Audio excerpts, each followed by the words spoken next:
temos estudado a Epístola de Paulo aos Colossenses.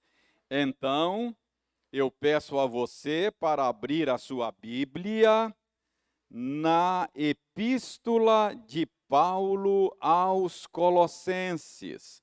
Vamos retomar a nossa caminhada no esforço de compreender o ensino do apóstolo Paulo aqui na Epístola aos Colossenses.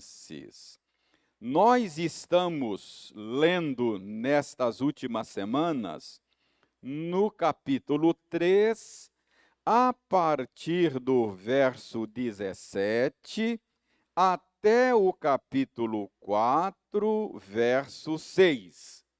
Localizou aí na sua Bíblia? Colossenses 3, 17 a 4, 6. Nós temos analisado aos poucos esta porção da Epístola de Paulo aos Colossenses.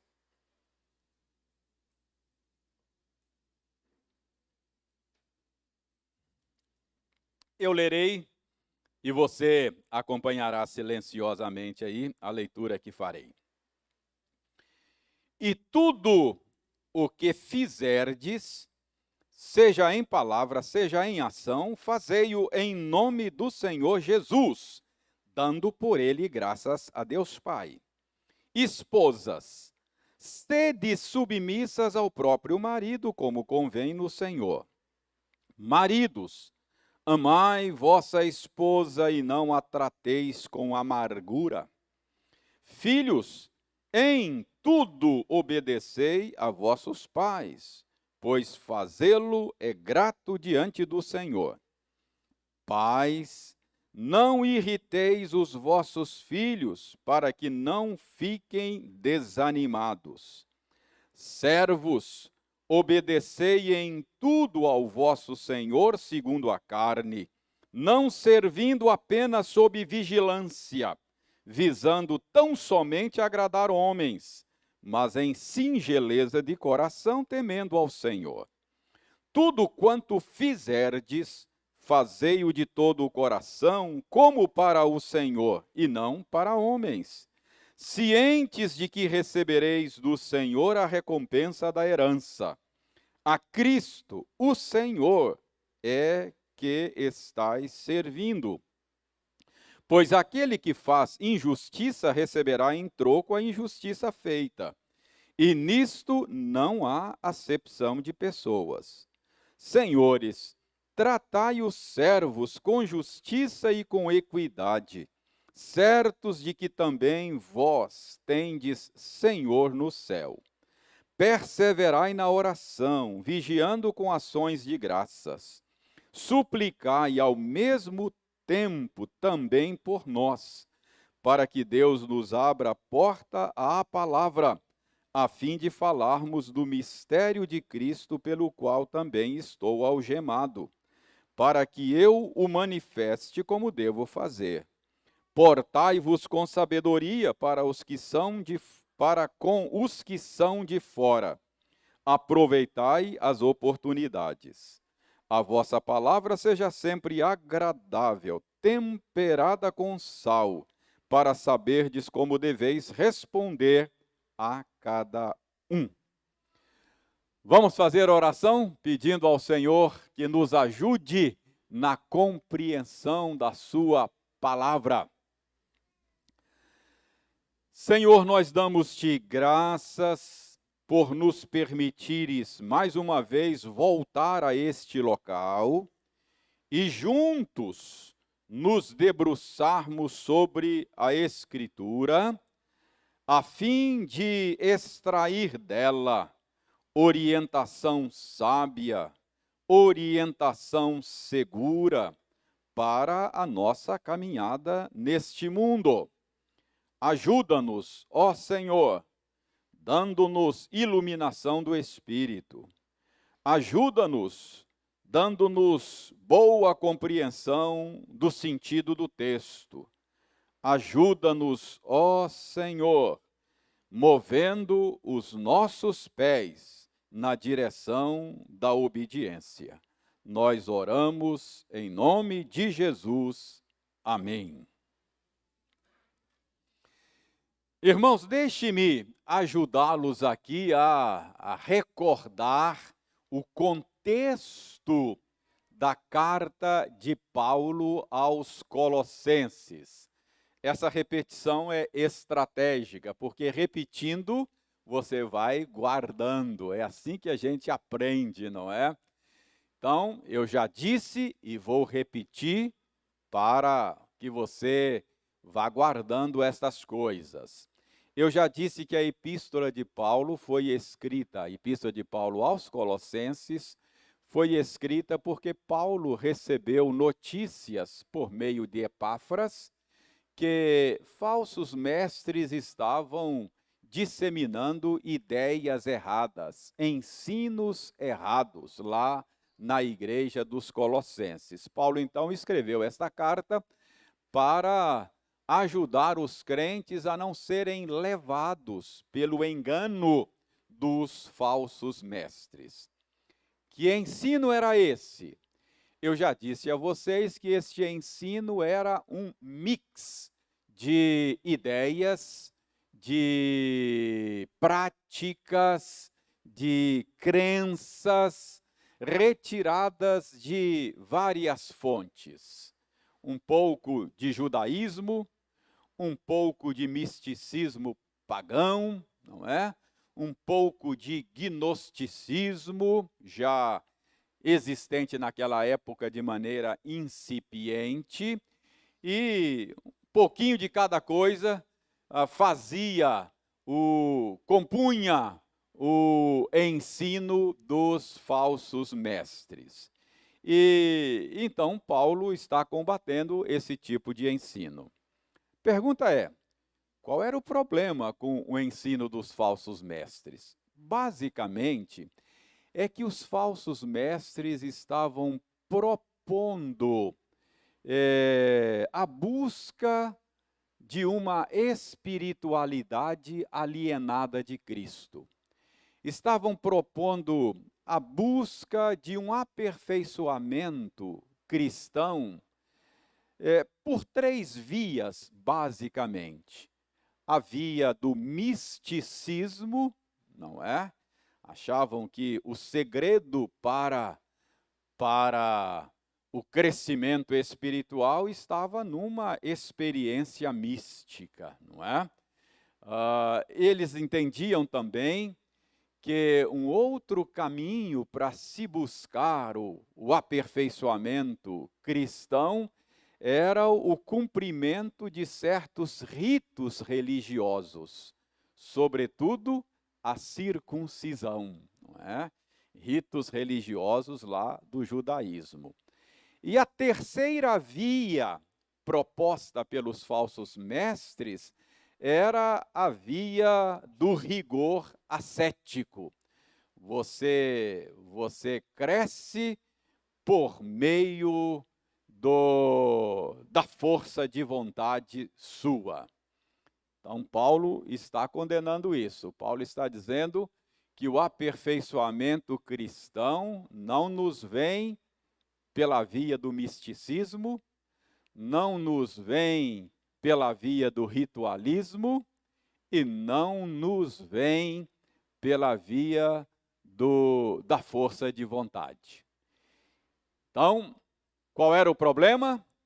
Querer crescer espiritualmente sem estar conectado a Cristo e sem derivar de Cristo esse crescimento. Capítulo 2, verso 19, Paulo mostra isso, que é crescer não retendo a cabeça, que é Cristo, de quem vem o crescimento que procede de Deus. Se você quer crescer, se você quer viver uma espiritualidade saudável, o que você tem que fazer? Paulo diz: permanecer em Cristo. Permaneça em Cristo. É isso que você tem que fazer. É em união com Ele que você cresce, que você vive a vida abundante, a vida que vale a pena ser vivida. Daí Paulo começa a mostrar como permanecer em Cristo. Então ele mostra que você permanece em Cristo, fazendo a palavra dele habitar em você abundantemente. Então esta é a primeira maneira de fazer, de permanecer em Cristo. E agora, na sessão que estamos estudando nestas semanas, Paulo está dizendo que uma outra maneira de permanecer em Cristo é entender que Ele, Cristo, está na origem e no destino das nossas vocações, não é? Como é que você permanece em Cristo? Verso 17 do nosso texto. Tudo o que fizerdes, seja em palavra, seja em ação, fazei-o em nome do Senhor Jesus. Então, como é que você permanece em Cristo? Fazendo tudo em nome dele.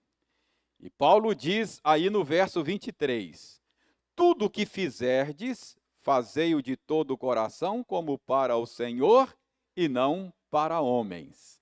Então, como é que eu permaneço em Cristo? Vivendo em nome dele e vivendo para ele. Vivendo em nome dele, isto é, a origem da minha vida, e vivendo para ele, destino da minha vida. Então, em tudo que você fizer, em cada papel que você desempenhar na vida, cada vocação que Deus lhe der, deve ser realizada, cumprida em nome dele e para ele. É assim que nós permanecemos em Cristo. A partir do verso 18 do nosso texto, Paulo começou a destrinchar esse tipo de vida vivida em nome de Cristo e para ele. Paulo começou a mostrar de maneira detalhada como nós vivemos em nome de Cristo e para Cristo em cada uma das nossas vocações. No domingo passado, nós vimos como ser marido em nome de Cristo e para Cristo. E vimos como ser esposa em nome de Cristo e para Cristo, não é? Marido é uma das nossas vocações, é um dos papéis que Deus nos dá no mundo. Esposa é outro papel, é outra vocação que Deus nos dá para cumprir nesse mundo. E deve ser cumprido em nome de Cristo, como representante dele, e para ele. Ele deve estar na origem e ele deve estar no destino das nossas vocações. Então, isso foi domingo passado. Agora, hoje nós vamos ver que Paulo mostra também, ele passa a tratar aí, nos versos 20 e 21, da vocação de pais e filhos, não é? Como é que eu posso ser pai em nome de Cristo e para Cristo? Como é que eu posso ser filho em nome de Cristo e para Cristo? É sobre isso que vamos estudar hoje. Esse é o assunto de Paulo nos versos 20 e 21. Então, como viver a vocação de pai, como viver a vocação de filho, em nome do Senhor e para o Senhor. Então, deixe-me ler novamente os versos 20 e 21. Paulo diz: filhos, em tudo obedecei a vossos pais, pois fazê-lo é grato diante do Senhor. Pais, não irriteis os vossos filhos, para que não fiquem desanimados. Então, hoje nós vamos analisar esses 2 versículos. Que Deus nos abençoe e nos ajude a compreender bem o sentido desses 2 versículos.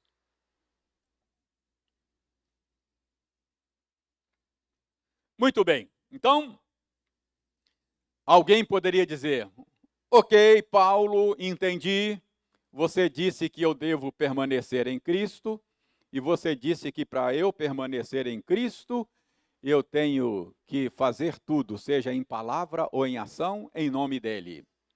E você disse que eu tenho que fazer tudo o que fizerdes, fazei-o como para o Senhor e não para homens. Ok, Paulo, eu sou filho e eu quero saber como é que eu cumpro a minha vocação de filho permanecendo em Cristo.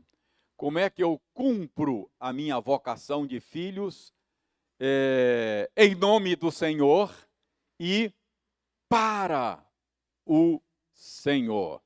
Então, para cumprir a minha vocação em nome do Senhor, eu preciso entender que cumprir uma vocação em nome do Senhor é cumprir uma vocação como representante do Senhor. Lembra que eu falei isso?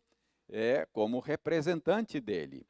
Em cada vocação e em cada papel na vida, Deus está me dando a chance, a oportunidade de representá-lo.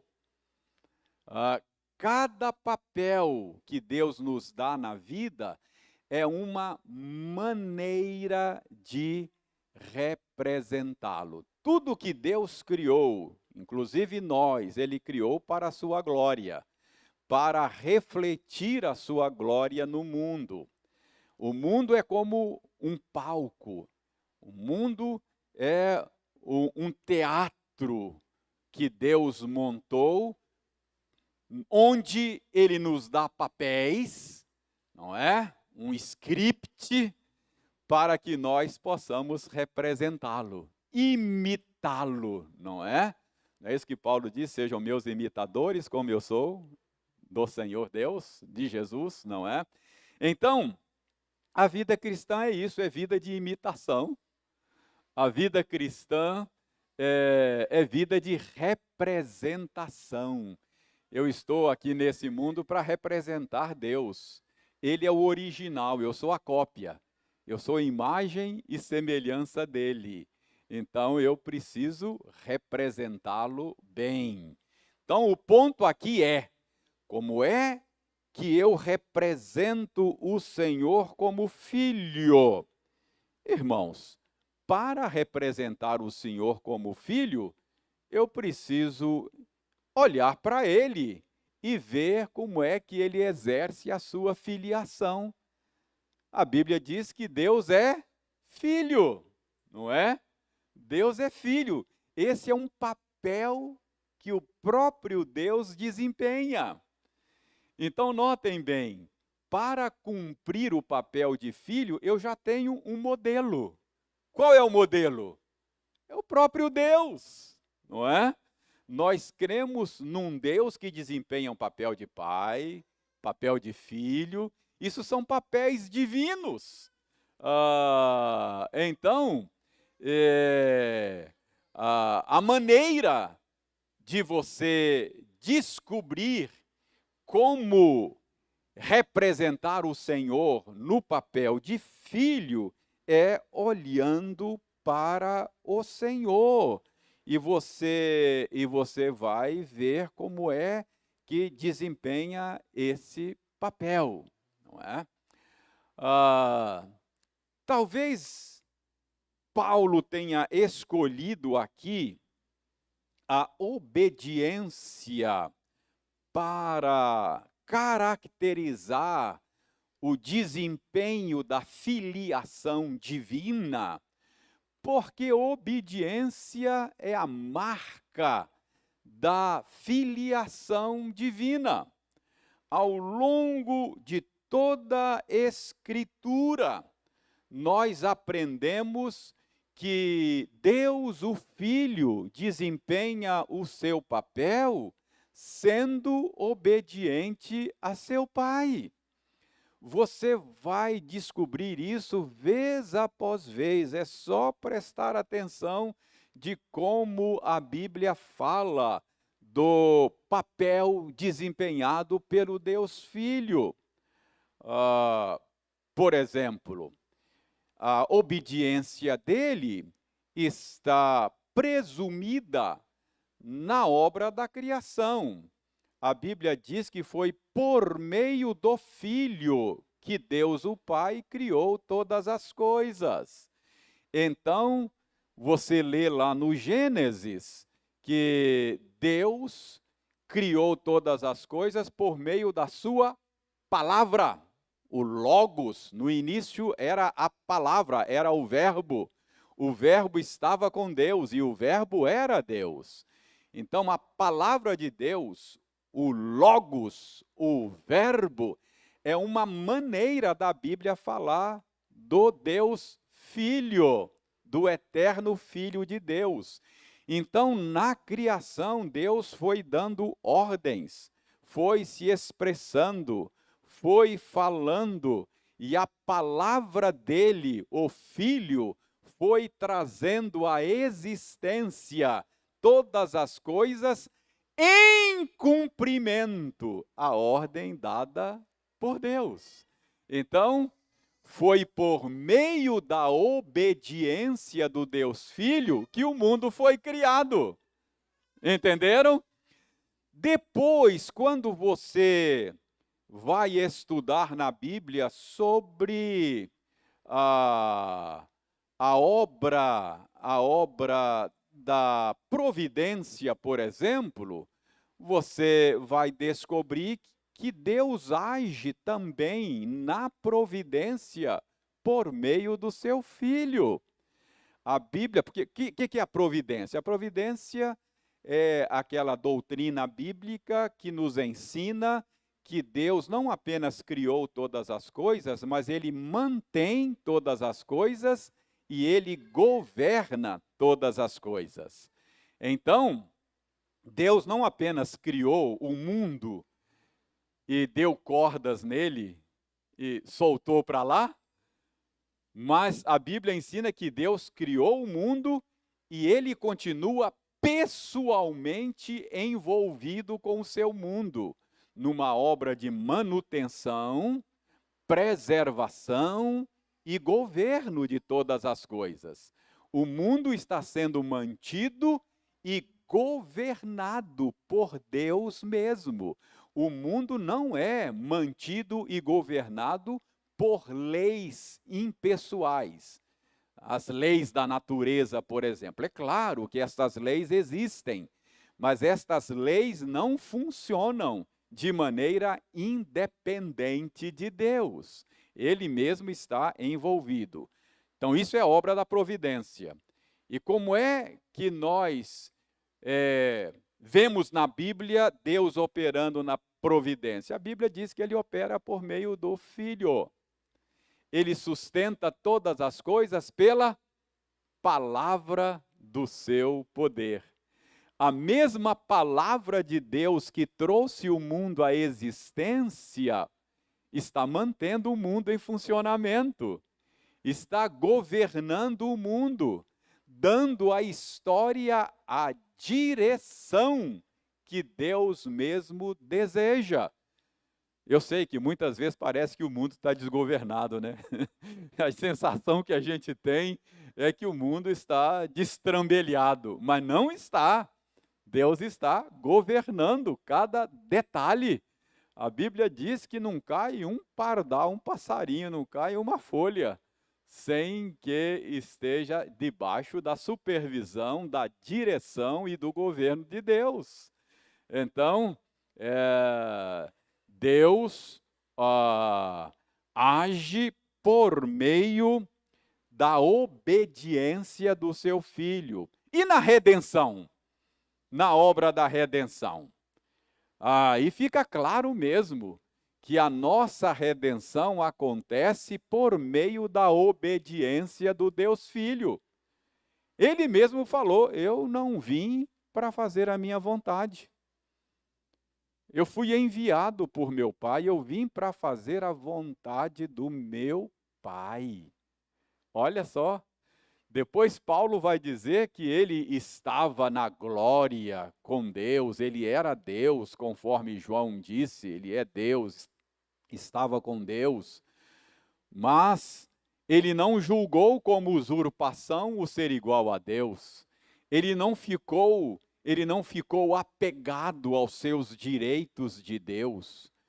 Quando o Pai o enviou a esse mundo, ele se submeteu ao envio do Pai, ele obedeceu ao Pai. E Paulo diz, ele foi obediente até a morte, e morte de cruz, não é?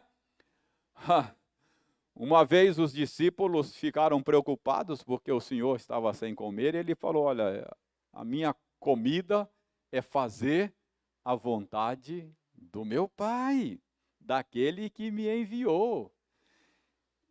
Então, irmãos, quando a gente olha para esse papel de filho desempenhado pelo Senhor, o modelo que a gente vê é o modelo da obediência. Então, se eu quero representá-lo como filho, o que eu tenho que fazer? Obedecer. Entendeu? Arthur, obedecer é imitar Jesus. Quando a gente obedece papai e mamãe, a gente está imitando Jesus. Ó, que coisa jóia! Beleza. Então, é ser um imitador do Senhor.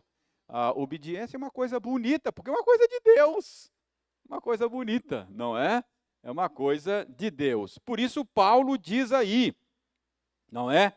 Considerando que o Deus Filho sempre obedeceu ao Deus Pai de forma perfeita, e é pela obediência dele que nós somos salvos, não é? Paulo diz, pela desobediência de um só homem, todo mundo foi perdido, né? Se perdeu, o mundo se perdeu, todos se perderam, foram condenados.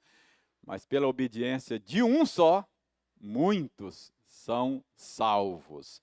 Então, veja bem, o Deus Filho sempre obedeceu ao Deus Pai de forma perfeita.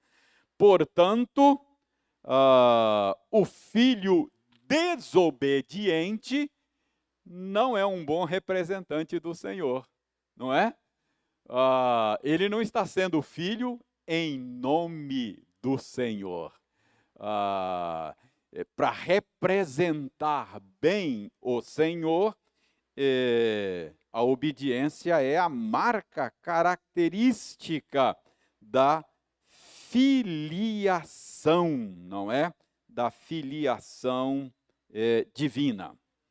Mas Paulo diz que eu devo fazer tudo, seja em palavra, ação, em nome do Senhor, mas ele diz também que eu tenho que fazer como para o Senhor e não para homens. Isso é importante, viu? Está aí no versículo 23. Tudo o que fizerdes, fazei-o de todo o coração, como para o Senhor. Então, na obediência, o filho está fazendo para quem?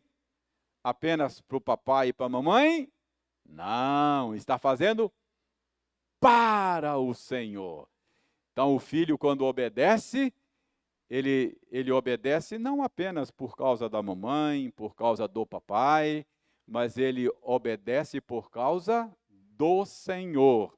É para o Senhor. Tanto na origem da obediência filial, representar o Senhor, quanto no destino da obediência filial, quem está? O Senhor.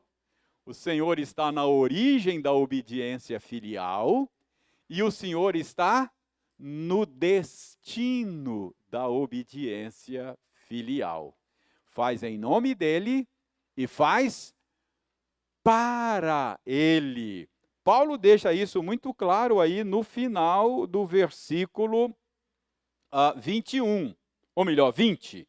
Filhos, em tudo obedecei a vossos pais, pois fazê-lo é grato diante do Senhor. O que Paulo está dizendo? A obediência do filho é grata diante do... O que é isso? Agrada ao Senhor. É isso que ele está dizendo. Por que o filho deve obedecer aos pais? Porque agrada o Senhor. Esta é a razão última, não é? Para a obediência dos filhos. Então, irmãos, o que nós aprendemos aqui? Nós aprendemos que a motivação última para tudo que fazemos na vida é o Senhor mesmo. Esta é a motivação última. Eu deixo de fazer algo e eu faço algo ou deixo de fazer algo sempre por causa do Senhor, em última instância. É claro, eu posso ter outras motivações. A Bíblia dá outras motivações. No caso da obediência, por exemplo, às vezes Paulo fala lá em Efésios, filho, obedeçam aos seus pais para que te vá bem, não é? Para que você viva bem. Essa é uma motivação legítima, justa, não é? E a Bíblia dá. Por que o filho deve obedecer? É bom para ele só tem a ganhar quando ele obedece, não é? Mas a maior motivação, a motivação última, é o Senhor mesmo, não é? É porque o Senhor está na origem e o Senhor está no destino da obediência filial. Então, o Senhor se agrada quando nós o representamos bem no cumprimento das nossas vocações. Quando um filho cumpre bem a sua vocação de filho, ele está agradando o Senhor. É para o agrado do Senhor. E quando a gente, por exemplo, entende isso, o filho continua tendo motivação, mesmo quando o pai, às vezes, nem sequer, talvez, mereça a obediência do filho. Às vezes o pai não seja lá um bom pai, uma boa mãe, mas se naquilo que ele está requerendo do filho é justo, é correto, é bíblico, o filho deve obedecer. Não por causa do pai, por causa do Senhor. Então, quando a motivação última é o Senhor, o filho continua tendo motivos para obedecer, mesmo que o pai não lhe dê muitas razões, não é? Mesmo que não seja um pai cristão, se naquilo que ele está requerendo é o que Deus requer, então, por causa do Senhor, eu devo cumprir a minha vocação de filho por meio da obediência. Tá claro aí? Tá claro como é que a vocação de filho cumpre esse papel de representar o Senhor e de servir ao Senhor? Como é que o Senhor está na origem e no destino da vocação de filhos? Bom, deixe-me fazer uma ressalva aqui. Eu já estou fazendo essa ressalva de maneira indireta aqui, mas eu quero chamar a sua atenção para essa ressalva. É que esta orientação que Paulo dá aqui, ela parece muito genérica e muito absoluta, não é? Veja bem o que Paulo diz aí, verso 20. Filhos, em tudo obedecei a vossos pais. soa assim de maneira muito absoluta, né? Em tudo, Paulo. Como assim? Em tudo. Irmãos, nós precisamos considerar aqui duas coisas, não é? Primeiro, Paulo está partindo do pressuposto de que o Senhor é a razão última da obediência filial, como eu disse. O Senhor está na origem e o Senhor está no destino da obediência filial. Então, com esta obediência, o filho deseja representar bem o Senhor e deseja agradar não somente a seu pai terreno, mas ao Senhor, o seu pai que está no céu. Então, a implicação disto é que a obediência ao pai não é uma obediência irrestrita e ilimitada, não é verdade? Ela está limitada pela obediência ao Senhor. Então, os filhos devem obedecer aos pais em tudo. Paulo está pressupondo aqui condições normais de temperatura e pressão. Paulo está considerando aqui que a exigência feita é uma exigência legítima e santa. Nisto, os filhos devem obedecer aos pais em tudo. Significa, enquanto isso não significar desobedecer ao Senhor.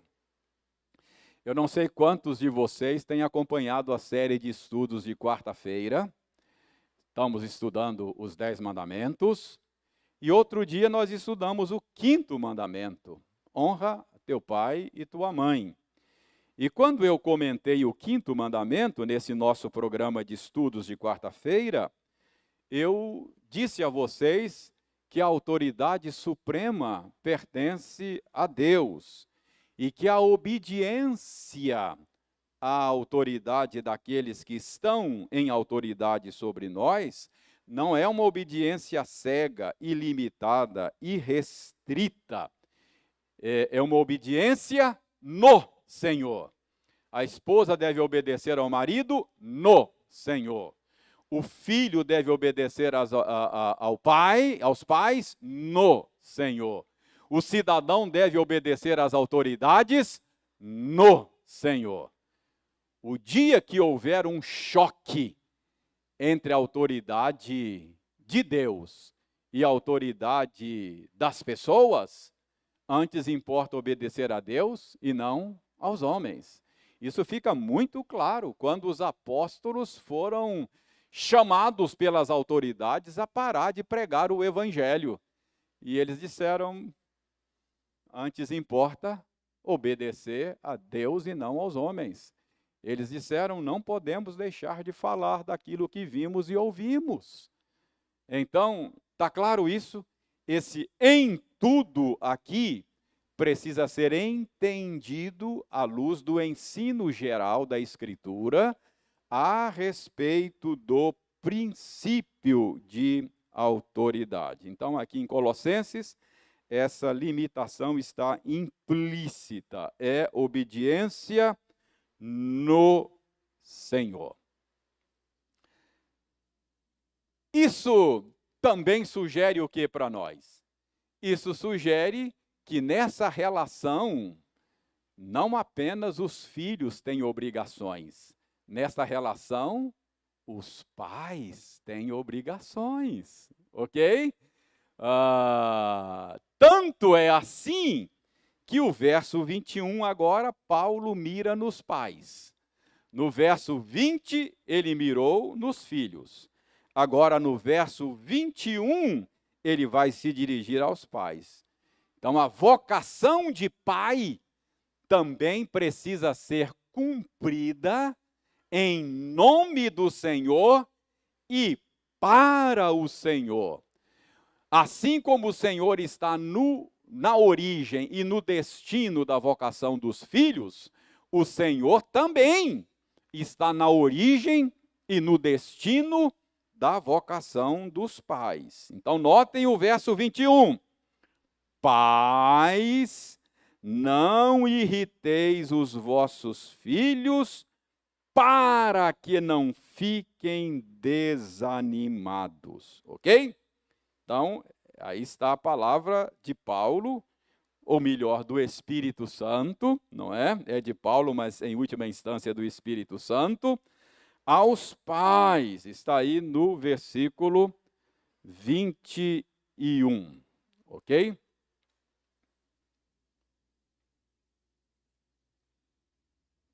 Deixe-me fazer uma observação aqui. Dê uma olhada aí na sua Bíblia, no verso 20.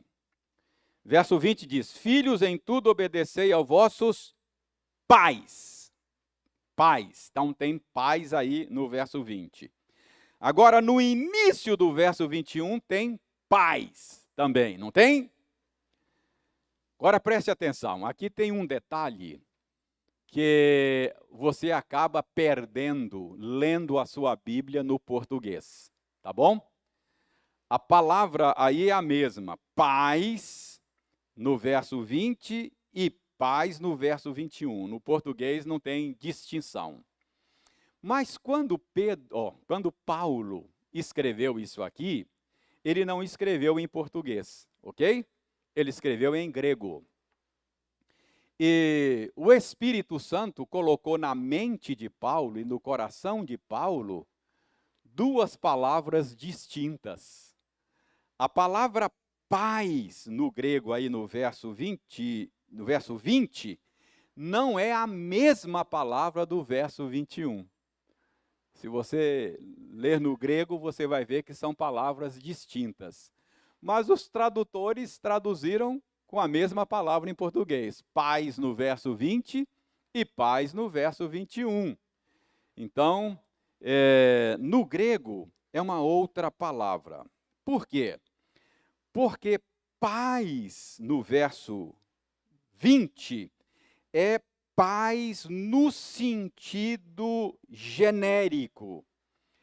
É pais se referindo a pai e mãe, não é? Quem são os seus pais? Não é? Então, é pais no sentido genérico.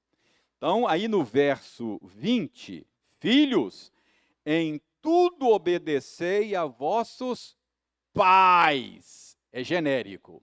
O que o Espírito Santo está falando é assim, olha, filho, obedeça ao papai e obedeça à mamãe. Pais aí é papai e mamãe, tá bom? É pais genérico. Mas no verso 21, a palavra grega pais é outra. É pais no sentido masculino. Dia dos pais e dia das mães, não é assim? Então, é pais no sentido masculino, é uma palavra aplicada somente aos homens que são pais. No verso 21, é pais em distinção de mães, ok? Então, no verso 21, é pais que inclui mãe. No verso 20, é pais que inclui mãe. No verso 21, é pais que exclui mãe. Tá bom? Então, mãe está fora no verso 21. É pais masculino. Você vai dizer, reverendo, mas e daí? Que diferença faz? Qual a importância desse detalhe? Irmãos, a importância desse detalhe, eu creio, ele ensina para nós que a responsabilidade maior na criação dos filhos é do pai homem, do marido. Quando ele se dirige aos filhos, ele diz: filhos, obedecei vossos pais, papai e mamãe. Mas quando ele quer responsabilizar o pai, a quem ele se dirige? Ao pai, ao homem. Ele é responsável por cumprir bem essa vocação em nome do Senhor e para o Senhor. Então, esse detalhe indica que a responsabilidade da criação dos filhos é atribuída claramente aos homens. Irmãos, homens cristãos que deixam para suas esposas, e muitos de nós fazemos isto, a educação dos filhos, está cometendo uma omissão muito séria. Eu me lembro de um irmão, no início do meu ministério, que falava assim para mim: reverendo, ainda bem que os filhos dele eram bem criados, se deram bem na vida e são cristãos e tal. Mas ele dizia assim: reverendo, se não foram bem criados, a culpa não é minha, não. A culpa é da minha esposa. Agora, se foram bem criados, também a honra é para ela, porque eu deixei com ela esse assunto aí. Errado? Aqui,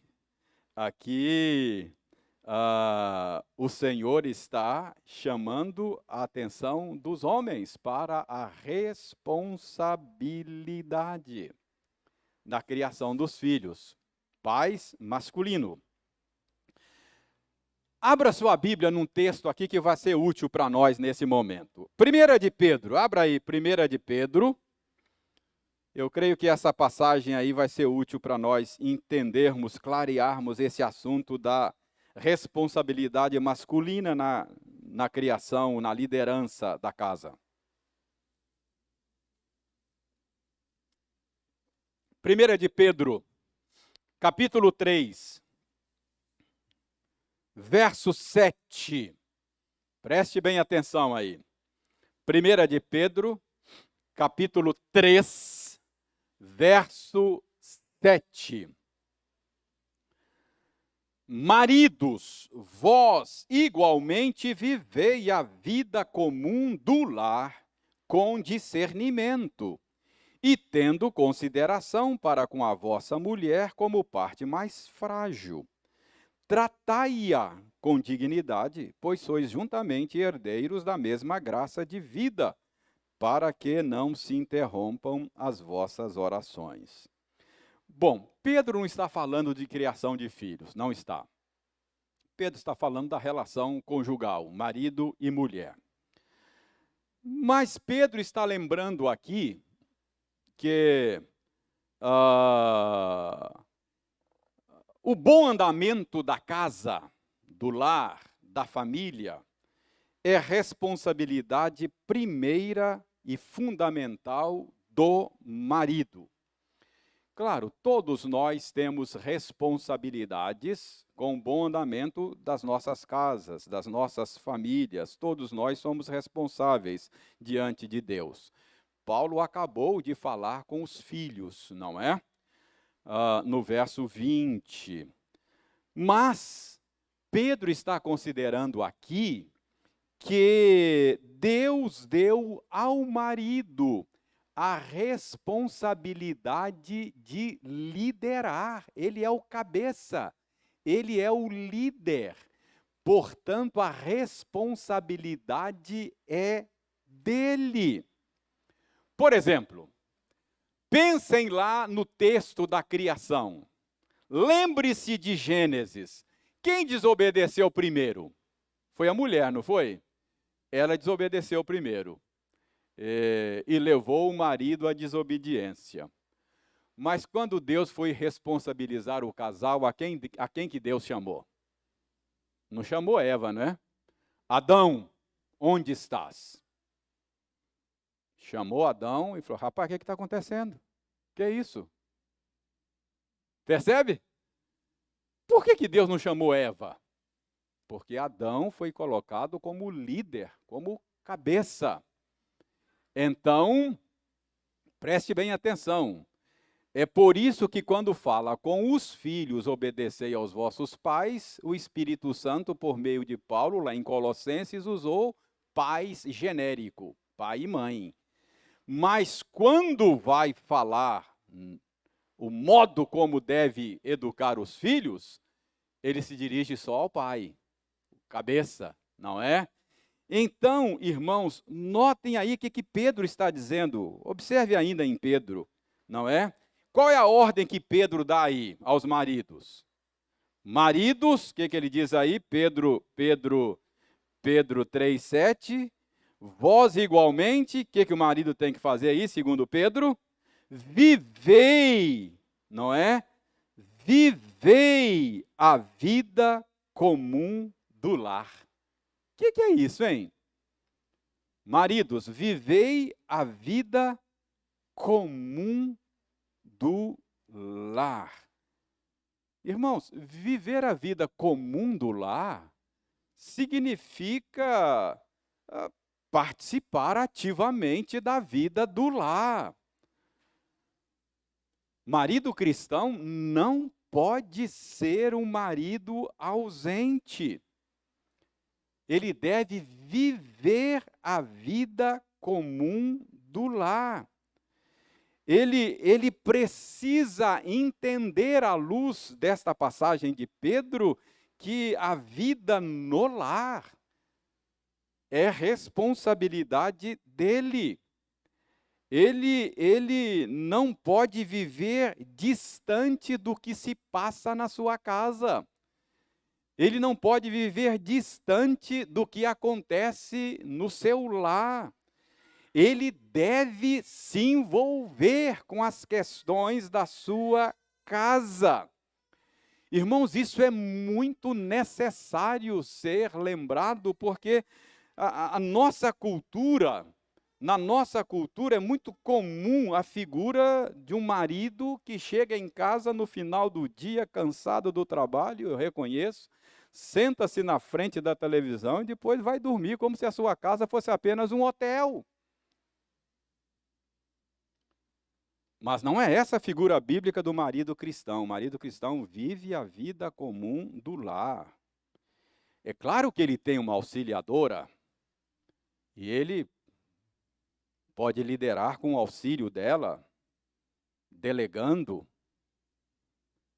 mas ao chegar em casa, ele precisa saber como é que foi o dia.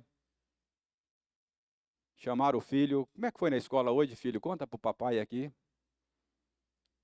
O que a professora ensinou? Como é que estão as suas tarefas? Ou reunião de pais na escola, a tendência do marido é empurra a mulher lá, não quer nem saber o que está acontecendo naquele negócio lá, não. Não é assim? Isso não é viver a vida comum do lar. Não é? Então, quando o Espírito Santo vai responsabilizar sobre a criação do filho, a quem ele se dirige? Aos pais masculinos. Isso indica para nós que é uma responsabilidade do homem, não é? E qual é a ordem? Voltando agora para Colossenses. Deixa Pedro aí de lado, voltando agora à ordem, a Colossenses 3:21. Então, você já sabe que pais aí é masculino, diferente do verso 20. Então, o Espírito Santo teve a intenção aí de se dirigir aos homens. E eu disse a implicação disso. É que é responsabilidade nossa as coisas da criação dos filhos. E qual é a ordem que o Espírito Santo dá aí? A ordem para os pais, aí no verso 21, é: não irriteis os vossos filhos.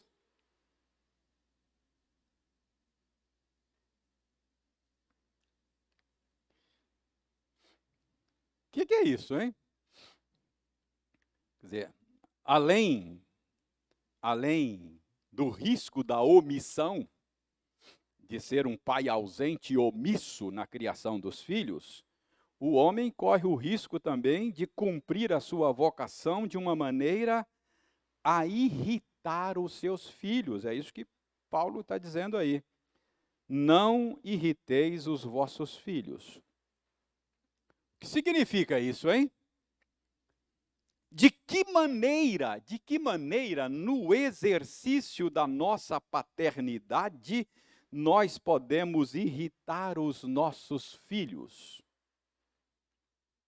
Será que Paulo está dizendo aqui que o pai deve fazer tudo o que o filho quer? Para o filho não ficar irritado? Seria isso? Irmãos, eu acho que não. Acho que não é isso que Paulo está dizendo, não. Até porque toda passagem bíblica precisa ser interpretada à luz de toda a Bíblia, não é? A Bíblia não se contradiz. Ela não diz uma coisa no lugar e diz outra em outro. Então, em outros lugares, a Bíblia ensina que um pai sábio não faz tudo o que o filho quer.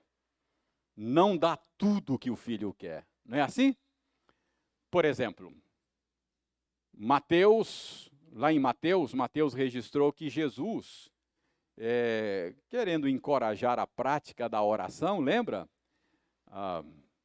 Ele mandou a gente orar e ele usou a seguinte figura para encorajar a oração. Ele diz, olha, mesmo um pai humano, falho, pecador, ele sabe dar boas coisas aos seus filhos. Se o filho pedir pedra, o pai humano não dá. Ele dá pão. Se o filho pedir cobra, o pai não dá peixe. Aí Jesus está falando de oração, né? Olha, se um pai humano sabe dar boas coisas aos filhos, muito mais o Pai perfeito que está no céu. Então vocês devem orar, peçam, batei e abrir-se-lhe-á, buscai e achareis. Isso é, Deus vai fazer tudo o que você quer? Não. Paulo diz, Deus sabe dar boas dádivas aos seus filhos. Ele não dá tudo o que os seus filhos querem, porque isso não é uma boa paternidade. Então, o pai humano vai aprender a ser pai em nome do Senhor como? Olhando como o Senhor exerce a paternidade. Assim como o filho deve olhar para o Senhor e ver o modelo de filiação, o pai também deve olhar para o mesmo lugar, olhar para o Senhor para ver o modelo de paternidade. E qual é o modelo de paternidade que a gente vê em Deus? É uma paternidade que faz tudo o que o filho quer? Não, Deus não é assim. Esse não é o modelo. Então eu não posso interpretar isso aqui para que não irriteis os vossos filhos, ou não provocar a ira aos vossos filhos, como uma ordem para o pai fazer tudo o que o filho quer. Não é essa a ordem, tá bom? O pai que faz tudo o que o filho quer, viu, Arthur? Não é um pai bom, não. Deus é um pai bom? Excelente, perfeito. Ele faz tudo o que a gente quer? Não faz. Então, um pai bom não faz tudo o que o filho quer, tá? Então, o filho tem que estar atento a isso aí, ele tem que aprender isso.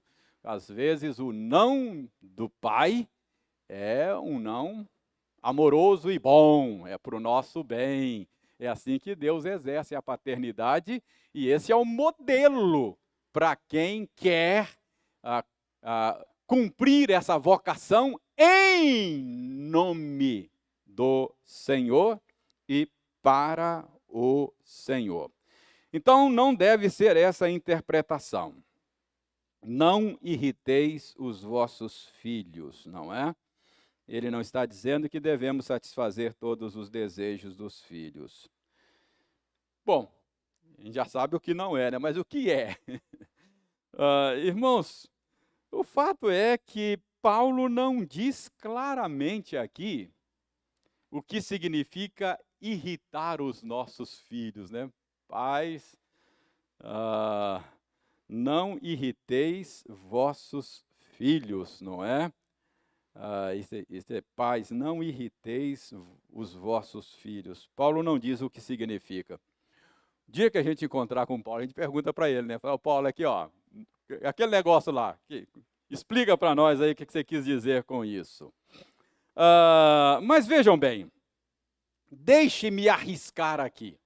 Paulo não diz, mas eu me arrisco a dizer que existem várias maneiras de um pai, ou qualquer pessoa que está investida de autoridade, irritar aqueles que estão sob a sua autoridade.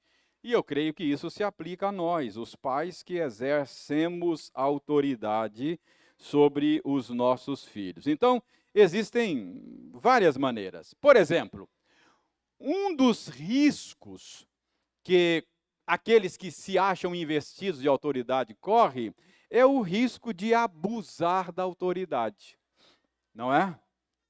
Não há coisa mais irritante do que estar debaixo da autoridade de um líder abusador. Não é verdade? Abuso de autoridade é algo irritante e é uma tentação extremamente real para aqueles que se acham em autoridade. Não é assim? Alguém, você quer conhecer uma pessoa, dá poder para ele. Dá autoridade para ele que você vai ver, não é? Então, esse é um risco muito real. E eu creio que talvez isso esteja na mente de Paulo, não é? Todos nós corremos o risco. Então, mais uma vez, tudo o que fizerdes, seja em palavra ou em ação, fazei-o em nome do Senhor. Então, em todas as nossas vocações, nós devemos exercê-la como representante do Senhor. No caso do abuso de autoridade, isso significa que nós devemos ser pai, e mesmo em qualquer papel, nós devemos ser pai para cumprir a agenda do Senhor e não a minha própria agenda. Em todos os lugares. Por exemplo, eu exerço autoridade aqui nesta igreja. Eu estou investido de autoridade. Não é verdade? Vocês estão sob a minha autoridade. Qual é a minha santificação ao cumprir esse papel? Eu preciso ser pastor em nome do Supremo Pastor. O que isso significa? Eu preciso ser pastor com a agenda dele e não com a minha agenda. Eu não devo exercer a minha autoridade aqui para satisfazer os meus caprichos, os meus desejos, as minhas vontades, mas a vontade do Senhor. Sempre que eu disser, pessoal, vamos por aqui, pessoal, é essa a direção, eu devo estar sempre fazendo isso com base na agenda do Senhor. Querer exercer autoridade para cumprir a minha própria agenda, para que a vontade do Paulo Fontes seja feita aqui nesta igreja, é abusar da autoridade, isso é abuso. E se eu começar a fazer isso, vocês vão ficar meio chateados debaixo da minha liderança. Vocês vão ficar irritados debaixo da minha liderança. E se eu continuar teimando, vai chegar uma hora que vocês vão sacudir o meu jugo, não é? Vocês vão dizer, não, nós queremos o jugo de Jesus, o jugo dele é suave, o fardo dele é leve. Não queremos o jugo do Paulo Fontes sobre nós. Nós queremos o jugo de Jesus. Entendeu? Assim também aplica-se a paternidade. Então, abuso de autoridade é uma maneira de irritar os filhos. Irmãos, eu estou muito consciente destas questões, e é difícil. Orem por mim. Deixa eu aproveitar aqui, a questão é pai, não é? Mas eu estou falando da minha autoridade. Às vezes eu fico me perguntando, tem coisas que eu não gosto. E eu fico me perguntando aqui, vem cá, é porque eu não gosto ou é porque Deus não gosta? Eu vou tomar essa atitude ou fazer essa cobrança porque eu não gosto? É a minha agenda ou é a agenda do Senhor? Olha, eu confesso que se eu não tiver muito certo que a agenda é do Senhor, eu prefiro engolir. Bom, eu não gosto, come menos. Se é eu que não gosto, então come menos. Eu não estou aqui para tocar a igreja do meu jeito. Agora, se eu tiver certo, é a agenda do Senhor, aí eu vou dizer, olha, irmãos, aí não. É por aqui, ó. Vamos aqui, ó. Percebe? Aí eu estou convencido de que é a agenda do Senhor. Então, ninguém está no posto de autoridade para abusar da sua autoridade. Então, às vezes, abuso de autoridade pode ser uma maneira de irritar os nossos filhos, não é? Oi?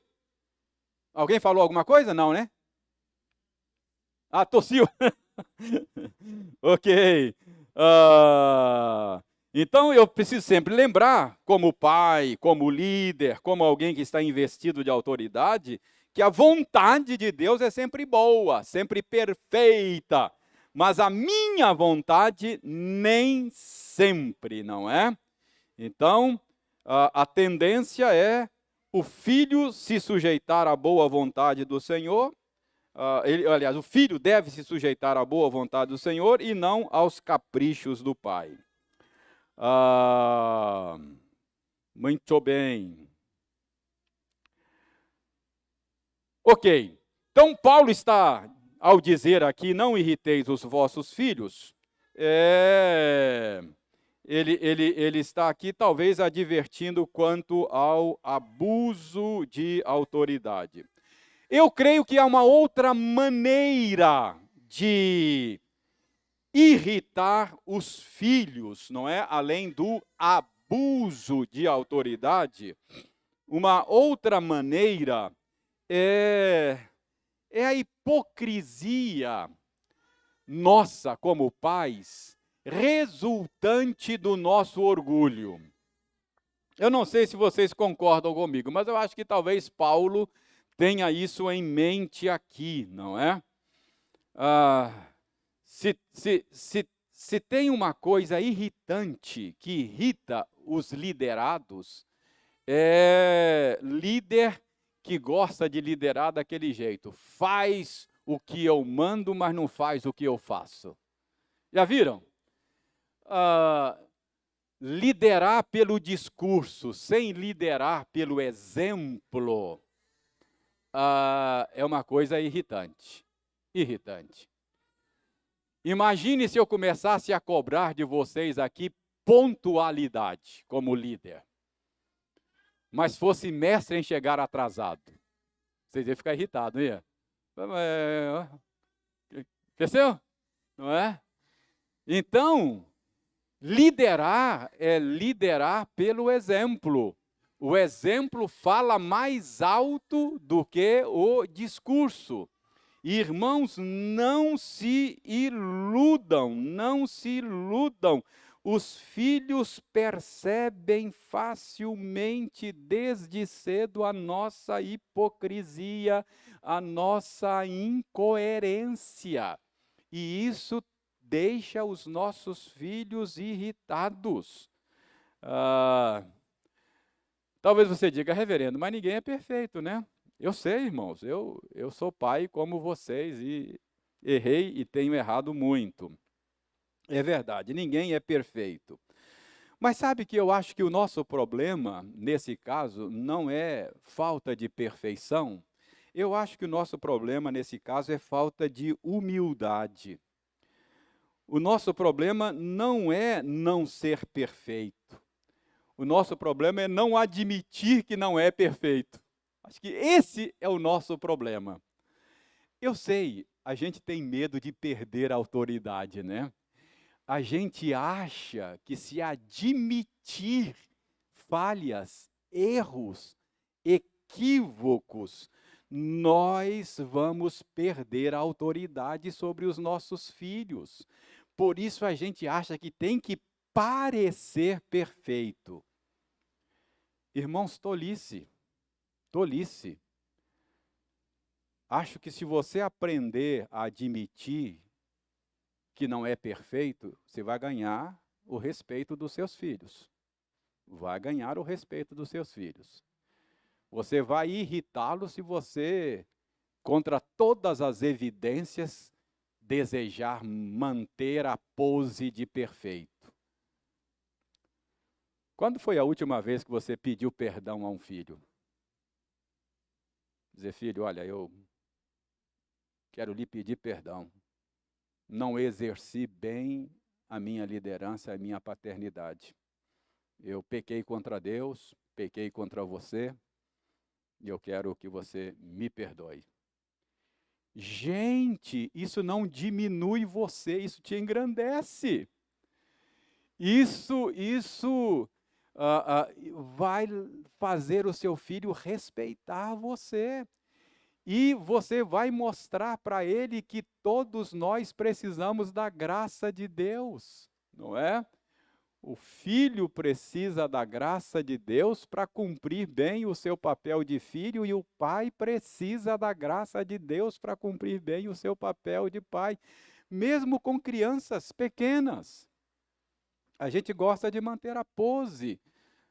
Mas o dia que você tiver, por exemplo, que orar com uma criança pequena, pequenininha lá, 5 aninhos, que fez alguma peraltice, é sempre bom você lembrar que você está no mesmo barco com ela, pecador carente da graça do Senhor.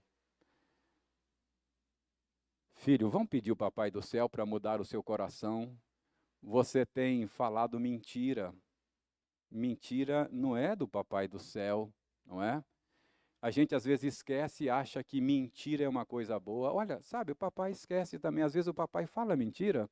Isso é tão feio, é tão ruim, faz mal, ofende a Deus. Vamos pedir o Papai do Céu para mudar o seu coração e mudar o coração do papai? Aí você ora, fala assim, ó, muda o coração do fulano, muda o meu coração. Ajuda-nos a amar a verdade, porque o Senhor é a verdade. Jesus falou, eu sou o caminho, a verdade e a vida. Nós estamos tendo dificuldades aqui em casa com a mentira. Então, tira a mentira da nossa família, do nosso lar, do meu coração, do coração da mamãe, do coração do vovô. Põe todo mundo no mesmo balaio. É tudo pecador. Isso é evangelho. É a boa nova, é a boa notícia. Mas como é que a gente faz? Normalmente, a gente assume uma postura de superioridade. Acha que isso é exercer autoridade, não é? Uma postura de... Eu nunca fiz isso, menino. Eu nunca falei uma mentira na minha vida. Oh, hipocrisia. Ele sabe que você mente. É só uma questão de tempo, ele vai descobrir. Bobagem, não é? Então, preste bem atenção. Eu creio que essa é uma maneira de irritar um filho, não é? Pais, não irriteis os vossos filhos. Acho que esta é uma maneira.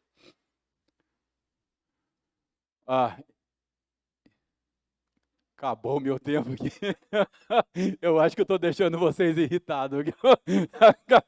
Acabou o meu tempo. Eu termino. Irmãos, veja bem, eu tô aqui tentando imaginar maneiras de deixar um liderado irritado, né? Acho que essas são 2 maneiras. Eu não quero aqui colocar fardo sobre os ombros dos pais. Não é? Eu sou pai como vocês, e eu sei, angustia muito, eu já... não é fácil liderar, não. Fácil liderar, não. Errei demais. É angustiante. Mas eu quero lembrar a vocês que Deus nos colocou nessa para representá-lo, para manifestar a glória dele. E tem ajuda para nós em Deus. Mais do que você, Deus está interessado na glória dele. Portanto, se tem alguém interessado em uma boa representação da sua paternidade, é Deus mesmo. Então, busque graça no Senhor. Ele não é apenas o modelo, ele é o recurso para nós. Ele não apenas diz o que eu tenho que fazer, mas ele me ajuda a fazer. É como aquele pai que pega na mão do filho para ensinar a escrever, não é? Não sei se faz isso hoje, mas antigamente era assim, né? É pegar na mão mesmo. Deus faz isso. Fala, Deus, eu não sei como ser pai, me ajuda aí. Não é? Eu preciso da tua ajuda. Talvez você vai dizer como a Dona Madalena. Dona Madalena já está na glória. Dona Madalena era uma ex-ovelha lá em São Paulo. Às vezes eu ensinava coisas assim como estou ensinando hoje, né? Depois Dona Madalena me procurava e falava, reverendo, o seu ensino chegou com 40 anos de atraso. Já fiz tudo errado. Ela dizia, ó, seu ensino chegou com 40 anos de atraso, já era. Não se frustre, não enche de amargura o seu coração. Deus abençoa os nossos filhos por meio das nossas mãos. Ele abençoa os nossos filhos sem as nossas mãos. E Ele abençoa os nossos filhos apesar das nossas mãos, às vezes. A gente faz errado e ainda assim Ele, com graça e misericórdia, abençoa os nossos filhos. Então não fique se martirizando, não perca o sono. Se você errou em algum dia na sua vida, arrependa e fala, Deus, perdoa, representei mal o Senhor na minha vocação de pai e de mãe.